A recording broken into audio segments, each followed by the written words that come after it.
Hola. The passage which we're going to be thinking about today is from Matthew chapter 14, and it's verses 22 to 33. Immediately, Jesus made the disciples get into the boat and go on ahead of him to the other side while he dismissed the crowd. After he had dismissed them, he went up on a mountainside by himself to pray. Later that night, he was there alone, and the boat was already a considerable distance from the land, buffeted by the waves because the wind was against it. Shortly before dawn, Jesus went out to them, walking on the lake. When the disciples saw him walking on the lake, they were terrified. "It's a ghost," they said, and cried out in fear. But Jesus immediately said to them, "Take courage, it is I. Don't be afraid." "Lord, if it is you," Peter replied, "tell me to come to you on the water." "Come," he said. Then Peter got down out of the boat, walked on the water, and came toward Jesus. But when he saw the wind, he was afraid, and beginning to sink, cried out, "Lord, save me." Immediately, Jesus reached out his hand and caught him. "You of little faith," he said, "why did you doubt?" And when they climbed into the boat, the wind died down. Then those who were in the boat worshipped him, saying, "Truly, you are the Son of God." In our devotionals this week, we are thinking about how people respond when they are in a storm. In the New Testament, there are several examples of physical storms. However, in our lives, most of us do not go through physical storms, but we do go through emotional storms and psychological storms, and even spiritual storms. Stressful circumstances like COVID or concerns about our country and society can have the same effect as a storm. These storms in life can sometimes create fear and anxiety. They can cause us to panic or to become discouraged. In the Gospels, we see that storms often revealed weaknesses in the faith of the disciples. After each storm, the Lord often said, "You of little faith." The same is true in our lives today. Our reactions to the emotional and spiritual storms we go through can often reveal how weak or how strong our faith is. Our passage today tells the story of a very gentle storm.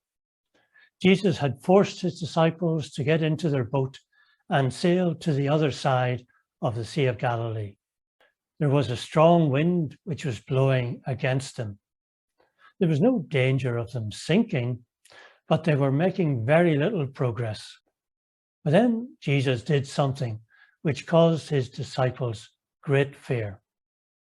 They found themselves experiencing a deep psychological and emotional storm. Jesus followed the disciples across the sea, but he did not use a boat. He walked across the sea. Because the disciples had made so little progress, Jesus was able to catch up with them. In fact, he was going to overtake them. Now, we know from John's Gospel that these events happened around the time of Passover. And Passover was always at the time of the full moon, like Easter. This means that there was enough light for the disciples to be able to see Jesus in the dark as he walked past them on the sea. Their reaction reveals a lot about their thinking. It reveals a weakness in their understanding. Their first reaction was to say, "It's a ghost." They believed in ghosts. Have you ever thought you saw a ghost? Do you believe in ghosts? Are they real? Or are they just a trick of your imagination? In the boat, the disciples were being ruled by their imagination and by their superstitions. Even though they were disciples of Jesus, there were still dark areas in their inner minds and imagination, which ruled their thinking when they were in the dark. Their mind presented them with a sort of conspiracy theory which explained to them what they were seeing. Their theory was about evil forces and ghosts. They became frightened by their own imagination. Sometimes when we don't know what is happening in our world, our imagination takes over. We are like the disciples in the dark, who see something vague which they don't understand, and they try to explain it. Some people come up with theories which make us afraid. That's natural, but it is something that the Lord Jesus wants to change in us. The first thing Jesus said to them was, "Don't be afraid, it's me." He was encouraging them not to be controlled by their imagination and their theories. But the issue here is a very important issue. How do we know who Jesus is? This question about the identity of Jesus is a key question in this part of Matthew's Gospel. Different people had different theories about who Jesus is. Matthew starts with the people of Jesus' hometown, probably Capernaum. They said he was just the carpenter's son. They refused to believe that there was anything supernatural about Jesus. They thought there must be some purely naturalistic explanation for his miracles. Many people are like that today. But in the next incident, Herod comes up with his own theory. Jesus is John the Baptist raised from the dead. Herod believed in supernatural things. He believed in resurrection. But he was too quick to believe in the supernatural. Herod desperately wanted to believe that John had come back to life. His conscience was troubling him because he had killed John the Baptist. If John was alive again, then Herod would not feel so guilty. But he was just using his imagination. He had invented a theory that made him feel better. It was not based on truth. Then we have the story of the disciples in the second storm. The disciples come up with their own theory about Jesus. They think Jesus is a ghost. Only ghosts can float over water.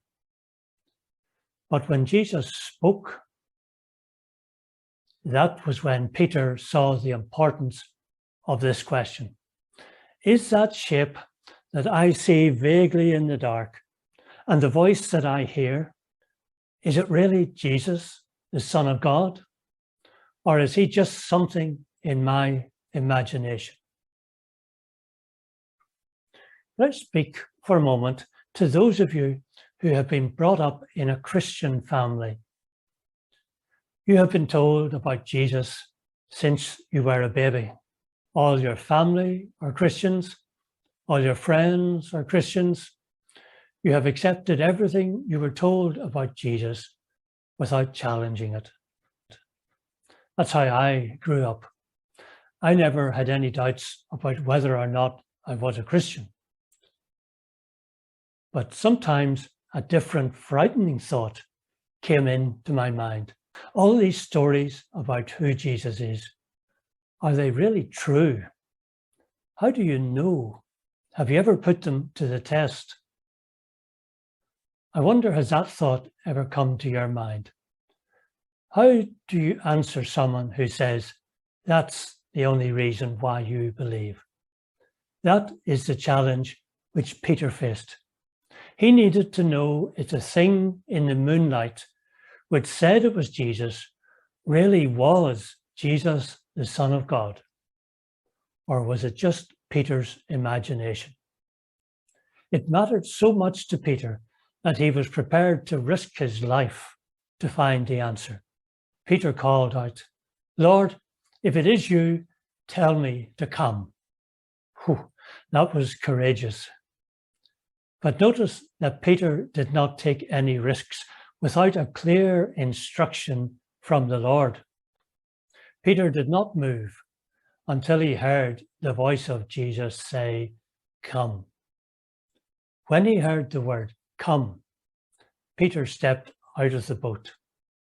He needed to know if this really was Jesus. And he discovered that he could walk the way that Jesus walked. He could walk on the water. Yes, after a while he made a mistake, but that didn't matter. Jesus rescued him, and they both arrived at the boat and climbed in. Now Peter was certain that Jesus was the Son of God. It was not just because they had seen Jesus walk on the water. It was because they had seen Peter walk on the water. It was what Jesus did for Peter, which convinced Peter and the disciples about the identity of Jesus. Now Peter knew he had not been brainwashed. He had not been deceived by his imagination or by what others said. He finally knew once and for all that Jesus is real. Matthew tells us that all the disciples worshipped Jesus and said, "Truly, you are the Son of God." But Peter had to go through a storm to find that out. Sometimes storms can be useful, even if they are uncomfortable. They force us to discover what our faith is based on. Sometimes we can rely too much on our Christian friends and family and the church to keep us going in the Christian life. There are times when we need to discover for ourselves that the basis of our Christian life is the person of Jesus himself. Not church, not EBM, but Jesus himself. We need to know for certain that Jesus is the Son of God. We need to know that he is alive today and is active in our lives. We don't discover that in a classroom or in church. We discover it in a storm. Perhaps a personal emotional storm, or a psychological storm, or a spiritual storm. But those are the times which can be the most significant times in our lives.